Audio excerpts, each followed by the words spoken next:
Anthony Robles, welcome to the Mindset Advantage podcast. Dude, I'm so excited for this conversation. Hey man, thank you for the opportunity. I'm excited to speak with you. So lately, I've been having this thought. I've been thinking about this idea of filters and lenses. For example, like when you take a picture, and at first glance, it probably doesn't look very glamorous or attractive. But then when you open up Instagram, you kind of swipe through these filters, and then all of a sudden, bam, it just pops. And I've been thinking a lot about how that kind of translates into not only sport, but in life. Depending on the lens that we choose, is a direct reflection on how we see the world and how we see our performance. From your point of view, I would love to hear what was the lens that you chose growing up when you only had one leg, everybody else around you had two. What's the lens that you chose during those pivotal growing up years? I love how you phrase that. I think that was crucial for me growing up because, my mom, it was first my mom, I got to give credit to her. She saw me through a lens to where she believed that I was capable of anything, that there was nothing that could hold me back despite being born missing my leg. And, that was a big thing because from day one, basically, the doctors gave her a list of things I wouldn't be able to do, that she'd have to take care of me the rest of my life. And the rest of the world saw me the same way, as soon as I'd step outside the house. So I struggled with that for the longest time growing up is like, are they right about me? Can I not do certain things? But I'd come home and because my mom saw me through that lens and she'd say, you know what? You can do anything. No, they're wrong. She's like, this is not going to hold you back. As I grew up, that became the lens that I saw myself through as well as it's not what I don't have, it's what I do have. And it's about finding a way to accomplish what I want in life.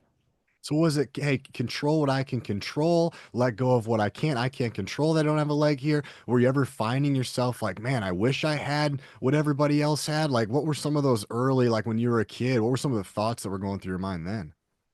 Yeah, I think naturally there definitely were those moments where I would wish, like I wish I was like everybody else. I wish I had the other leg. But, for me, um, it was just going back to just figuring things out. It was never, as I went through my life, just everything, whether it's sports, whether it was riding a bike, just the day-to-day stuff. It was never that I couldn't do something. It was just treating it like a puzzle. Like, okay, I just need to move this piece here, then I can do it. I need to ship this here, and then I can accomplish that. So, as I grew up, yeah, I wish like I was like everybody else, but at the same time, I never thought once that there was something that would hold me back, and especially as I got older and as I really started to notice people see me in a different light or through a different lens, that became extra motivation on top of everything else. I was like, I want to prove people wrong. I want to show them, what I'm all about. People talk about the difference. I write in my book about the difference between proving yourself right and Mhm. proving other people wrong. Do you think you're a little bit of both, or in your journey, was it, hey, I'm out to prove everybody else wrong? I'm definitely a mixture of both, because again, I had the goals like any other kid, especially with sports. I wanted to be the best. I wanted to go after things. And so that was always a motivation for me. But, I think really when I got into college or as I was trying to get into college, because a lot of schools overlooked me, a lot of coaches didn't recruit me. That was kind of like a chip on my shoulder. That was extra motivation. And so there were a number of times in the wrestling room when I was in college at Arizona State where I'm sitting there just burnt after a practice or I'm frustrated and contemplating quitting. But in the back of my head, there was that extra motivation, that just juice, just telling me, you know what? If you quit now, if you give up now, you're proving a lot of people right. You're living down to the expectations of those people that overlooked you. So yeah, absolutely. Sometimes you got to use that. I call it negativity, the doubt of others, as extra fuel for your fire. Extra motivation. I like that idea of a little bit of both. Sometimes I think if we put too much emphasis on proving other people wrong, it becomes out of our control and we're relying on other people to determine our happiness. So I like that you said a little bit of both. How did you think about proving yourself right? Like what did that look like? Well, for me, I remember when I got into wrestling at 14 years old. I'm a freshman in high school. I remember watching the college guys compete on ESPN. And then back then I think it was just only the finals matches that they were showing, the championship matches. And so I just remember watching and thinking, man, I would love to have that opportunity one day. I'd love to be able to compete out there for a national title and get that bracket right there. And so going through it for me it was all about just kind of writing down my goals, the small things that I could achieve along the way to ultimately reach my big goal. And so as I was going through it, there were a lot of ups and downs. There were a lot of swerves in the road, but I think through it all, just kind of being able to revert back to, okay, this is my kind of my checklist, if you will. Like I'm not here yet, but I'm getting there because I'm accomplishing these things, So for me, it was just it was part of the journey, just learning and growing and just improving along the way. That's cool. I love that idea of kind of chunking things. It's like when people run a marathon, it's not thinking about mile 26. It's just thinking about getting to the next light pole. It's just one step at a time. I think that's a great strategy, whether you're an athlete or you aren't. You call it a checklist. I love that. What were some of the things? What did that look like? Like when did you discover that strategy, and what were some of the steps on that staircase to success, if you will? I'd say I discovered that strategy when I was in high school, believe it or not. Because my freshman year of wrestling, I was basically last place in the Mason City tournament. Mm. And so, that summer I was trying to, basically reinvent myself, just come up with something that was going to work for me to be successful. And so I ended up training with the guy who was a state champion. He's one of my best friends now. His name's Chris.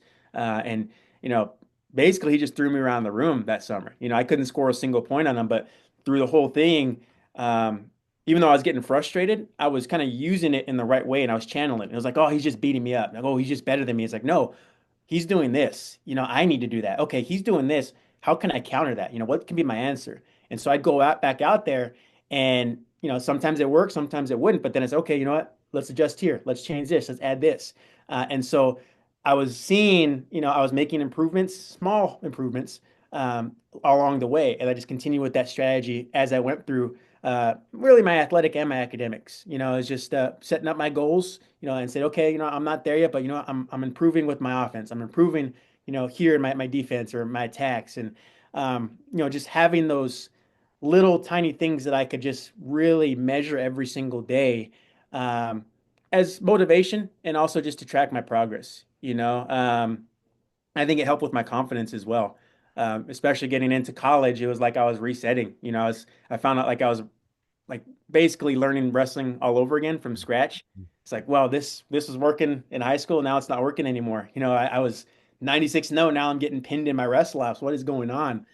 So it helped with my confidence just to kind of rebuild, say, okay, you know what? Here we go again. I'm not there yet, but let's get this. Let's go into practice. Let's try to get 5 takedowns, and tracking it and having little goals like that really just kept me motivated.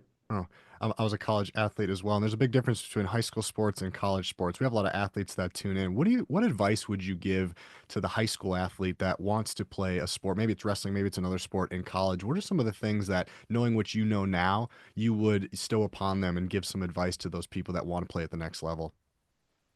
I'd say first thing, make sure your academics are number one. I 100% understand loving your sport and want to just only focus on that. But, for me, my brain, my academics, it's opened up so many more doors for me. Like I said, I was pretty much a walk-on to Arizona State. It was my academics that got me in there. It gave me a partial wrestling scholar or partial academic scholarship my first year. So I'd say first and foremost, get those grades. If you get those grades in order, if you have that strong GPA coming out of high school, you can basically open up any door you want, go to whatever college you want and give yourself that opportunity if the scholarship's not there for athletics to pursue what you want, where you want, and then hopefully down the road, you'll get rewarded with the athletic scholarship. So that's number one, academics. And number two, make sure that you do have your checklist. Set up those little goals for yourself, those little things that you expect to accomplish every single day. Because it's one thing to say, hey, I want to be a national wrestling champ. That's great. Or hey, I want to be this champ or that. That's awesome. But how are you going to get there? It can't just be generic like, oh, I'm gonna show up every day. I'm just gonna work hard every day. Like, you have to be a lot more detailed than that. Like what are the specific things that you can do every single day? And then learn from those challenges along the way. Okay, you faced a loss. What are you going to learn from it? What's the data that you can take away from that loss, from that setback, and how can you change it or basically evolve so that next time you face a similar challenge or a similar opponent, it's not going to beat you because you're going to have the answer now. And then that to me is, you know, we want the easy road. Especially as an athlete, we love to win. It's great, but those losses, I see those as the best opportunities to get better. It makes you reset mentally, it gives you a little bit more hunger and more drive to come back and fight harder. And it just tells you what's not right at the moment. Where are the holes at? So make sure you're learning, from your challenges along the way. Man, great advice. Mental performance, little masterclass there, Anthony. I love it. Talk to me a little bit. What I'm hearing a lot of is what I preach about this idea of process over outcome. Mhm. Focus on the process, the outcome will take care of itself. I can control the process, I can't control the outcome. A lot of things we talk about on this show too is just finding your identity outside of sport because we know the moment on the podium or the moment holding that trophy, it does go pretty quick. Yes, it gets to hang in your house and you get to talk about it years later, but the actual moment of you celebrating it comes in and out pretty quick. And the journey and the process is a lot longer. How do you view the idea of process over outcome? It's funny you mentioned that, because that's something that I honestly I struggled with for quite a while in my career. Because I was always like, oh, the outcome. I got to get that win. I got to get that trophy. And when I got into college, it was just so stressful because, I felt like I was running out of time. Mm. For the longest time. It's like, I want to be an NCAA champion. And it's like, okay, first year didn't get it. Second year, third year, it's like, okay, what is going on? And by my senior year, that's really when I shifted my mindset to just focusing on the process part of it, to where the outcome's going to take care of itself. I can only do so much.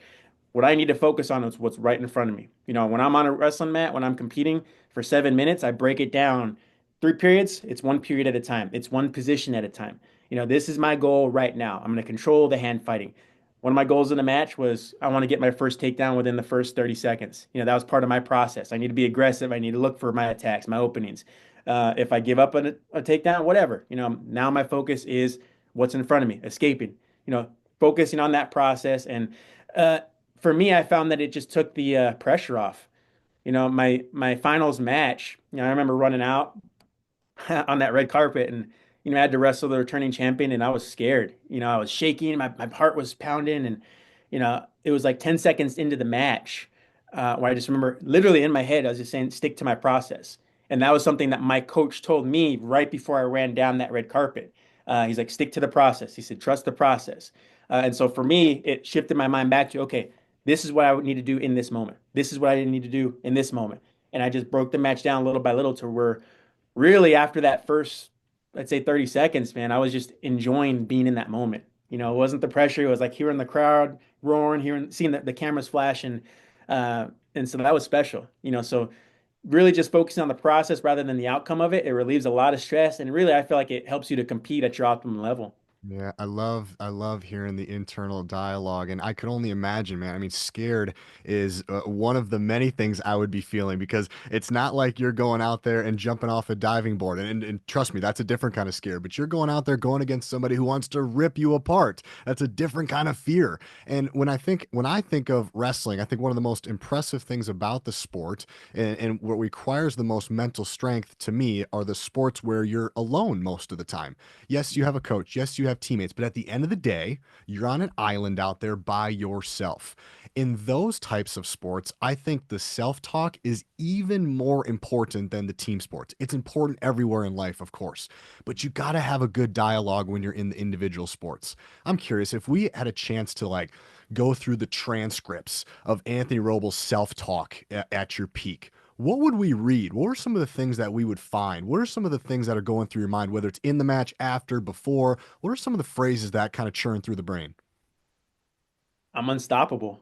That's literally where the title of the book, where the movie, now that I travel and speak, that phrase, I'm unstoppable, that came from when I was wrestling, when I was competing. As I was preparing for a match and I'm pacing back and forth, I would tell myself, he can't stop my takedowns. He can't stop my top game, my attacks. I'm too fast, I'm too strong. I had to be my number one fan in my head.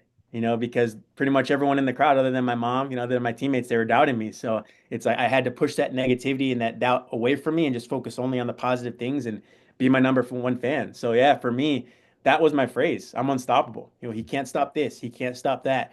And so for me, yeah, it was. I love that phrase by Muhammad Ali. He's like, I'm the greatest. And I remember just hearing that. Him just chanting and cheering himself out loud. Vocally. And I think a lot of people thought that was cocky, but I think it's exactly what we were talking about right now.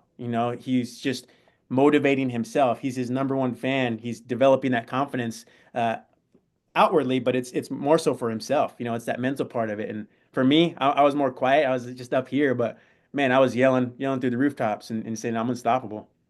Earlier, you said that you had a lot of swerves in your path. I love that idea. When I think of adversity, I oftentimes say it's not the end of the road, it's a bend in the road. So you and I kind of see parallels there. I want to dive into one of them. So, for those of you listening who haven't heard of Anthony's story, he's got a fantastic movie on Amazon Prime called Unstoppable. It is phenomenal. So good. Highly encourage you to watch it with your family tonight. I would like to break, there's a lot of swerves in the movie. I would like for you to break down when you look back at your career, which would you think was the hardest swerve that you had to go through, and what helped you push through? Why don't you pick one of them and tell my listeners about it? Well, I'd say the hardest one for me, it was my junior year, losing at the national tournament. And I don't want to spoil the film or anything, but so in real life, I just remember I was hoping to win it that year. I'd put everything into it, and I just remember just going and falling short, and it just broke my heart.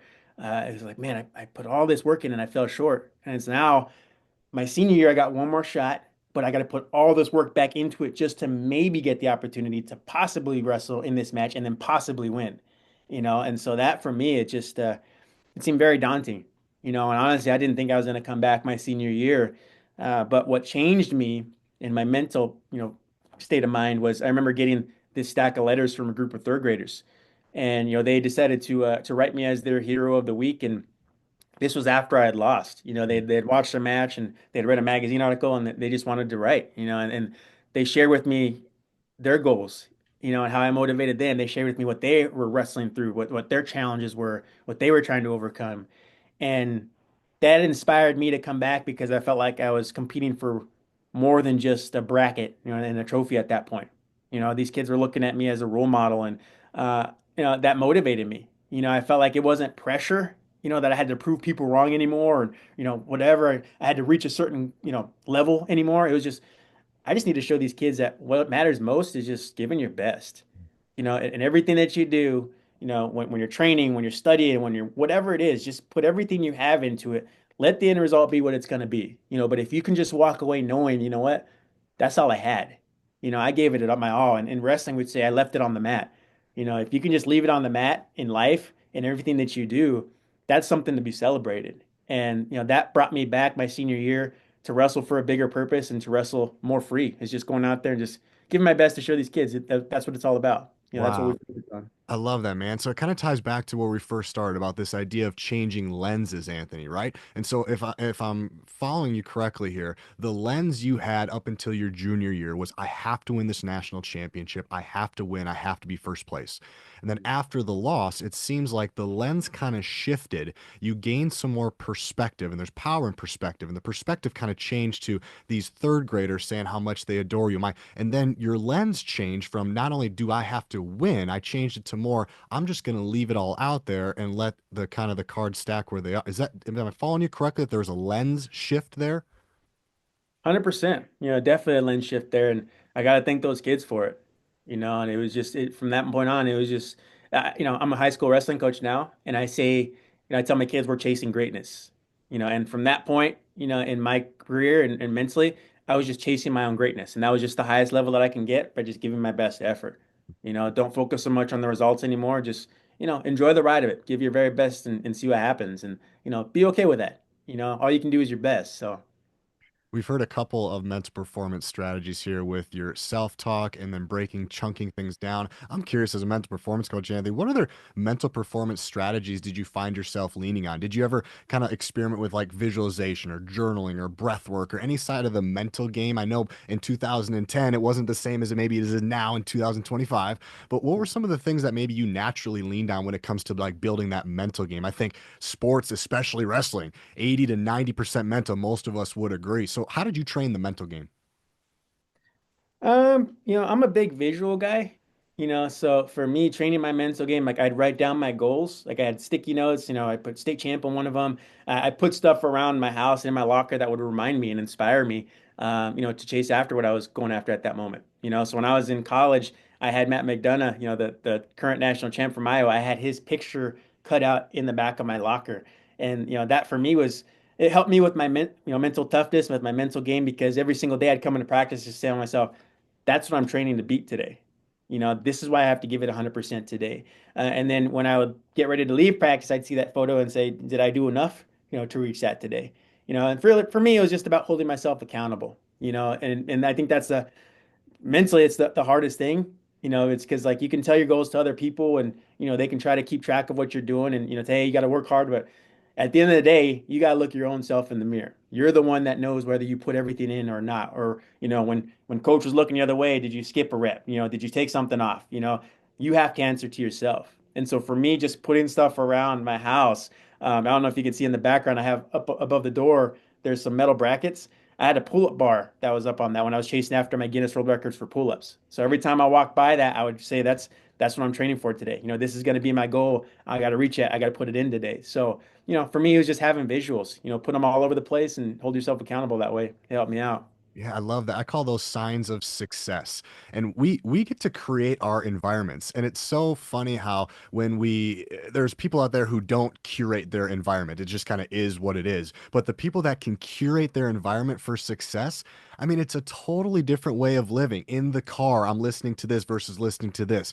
In my room, I have this. In my locker, I have this. I mean, you're physically on purpose, with purpose, surrounding yourself with things that either bring out brilliance or remind you of what I'm doing or motivate you. Those little things add up. It might not just be one poster that's hanging on your wall, but you continue to surround yourself with that all the time. Gosh, it puts your mind in a really good place, doesn't it? Absolutely. And I like what you said, it's the little details. That's when you watch athletes at any level, it's the little details that separate the average ones from the greats. It's not like, for wrestling, takedowns with double leg, you know, a brand new freshman wrestler can learn a double leg in, a week, but it doesn't look the same as an Olympic gold medalist wrestler. It's the little details, it's those little adjustments that they learn along the way that they implement that makes the biggest difference. And so that's the same thing with our mental game, with everything in life. If you want to be successful, make sure you focus on those little details. Connect those little dots along the way because they have a big impact. Absolutely. I want to go back one more time to that national championship, and I'm smiling because I got to see chance to see the movie, and then I watched it on YouTube, and it's so dang cool. I want to know as I'm watching it, I want to know, Anthony, as soon as the bell rings, whistle blows, and you're national champion, what's the first thought going through your mind? Your head was buried in the mat for that moment. What are you thinking right there? Man, that moment, I felt like I was taking a breath for the first time. Hmm. I just remember, a deep breath in, hearing that roar of the crowd. It felt like in some ways there was kind of like a weight lifted off of me, and I was like, I made it. I did it, and again, senior year, my perspective was different. I wasn't trying to prove anybody wrong anymore, but, to actually get there and reach that platform, to be recognized as the best, that was an honor. That was something I'd strive for, and to have it all come together the way I hoped. Um, I just had to thank God at that moment. I throughout my life, there were times when I questioned why I was born this way, and didn't understand it, but I felt like it was for a bigger purpose, for a bigger calling, and ultimately for a bigger plan. And I was just grateful that, that plan included wrestling and it included just giving me that opportunity to be on that stage and shine. But man, that moment right there, I didn't feel any pain. I wasn't tired anymore. It was just this joy, just knowing I made it, and thinking like everything that I put in, all the setbacks, it was worth it. At that moment, I was like, man, I would have done this 100 times over. I would have put 100 times more into this for this one feeling right here and this one opportunity. And man, the coolest part about your story is the resilience. And once you guys watch the movie, you'll know exactly what I'm talking about. But the program gets cut. You didn't do well in high school. We had troubles at home. I mean, there's so many opportunities for you to just throw in the towel and just move on with life. And nobody would have blamed you. They've been like, hey, I get it. It's a really hard path to be a national champion. Like, nobody blames you for giving up. But you just kept going, man. You had this fight, and it's so inspiring. Where does that come from? And how can my listeners adopt a little bit of that resilience? And it's not just a little resilience, dude. It is radical resilience.